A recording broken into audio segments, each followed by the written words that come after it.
দাঁড়িয়ে আমি এবং আমার দল এর বিপক্ষে অবস্থান করছি। মাননীয় মডারেটর, আমার প্রতিপক্ষ দলীয় দুজন বক্তা ইতিমধ্যেই তাদের বক্তব্য পেশ করে গেছেন, কিন্তু তারা এখনো নির্ধারিত বিষয়টির পক্ষে তাদের অবস্থানের কারণ যুক্তিযুক্তভাবে বিশ্লেষণী করতে পারেননি। আমার বিপক্ষ দলের প্রথম বক্তা যা বলে গিয়েছেন, দ্বিতীয় বক্তা ঘুরিয়ে ফিরে তাই বলে গিয়েছেন। আমার বিপক্ষ দলের বন্ধুরা হয়তো বা জানেনই না যে জনস্বাস্থ্য রক্ষায় প্রধান গুরুত্বপূর্ণ বিষয় হচ্ছে হাত ধোয়া।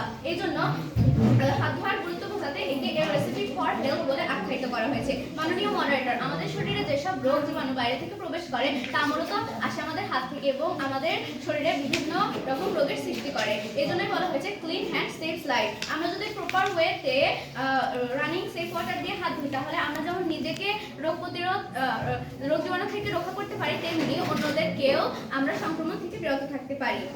মাননীয় মডারেটর, শৌচাগারের কাজ শেষে যদি হাত ধৌত নাই করা হয়, তাহলে কিভাবে এটি জনস্বাস্থ্যকে রক্ষা করতে পারে? রোগ জীবাণু কি আমাদের শরীরে প্রবেশ করবে না? প্রশ্ন রেখে গেলাম। মাননীয় মডারেটর, রোগ জীবাণু প্রবেশ করে যে আমাদের শরীরে কন্টামিনেশন হয়, যে তাতে কমনলি যেসব রোগে মানুষ আক্রান্ত হয় তার মধ্যে রয়েছে gastrointestinal tract, respiratory tract infection, diarrhoea, গলা এবং চোখে ইনফেকশন ইত্যাদি। মাননীয় মডারেটর, আমরা সকলে করোনা ভাইরাস সম্পর্কে জানি। করোনার মতো আক্রমণকারী ভাইরাসগুলো মূলত আমাদের হাতের মাধ্যমে শরীরে প্রবেশ করে। বিশ্বব্যাপী মহামারী আকারে যখন করোনা ভাইরাস সারা বিশ্বে ছড়িয়ে পড়েছিল, তখন প্রিভেন্টের জন্য সবচাইতে সহজ এবং কার্যকরী উপায় ছিল হাত ধোয়া।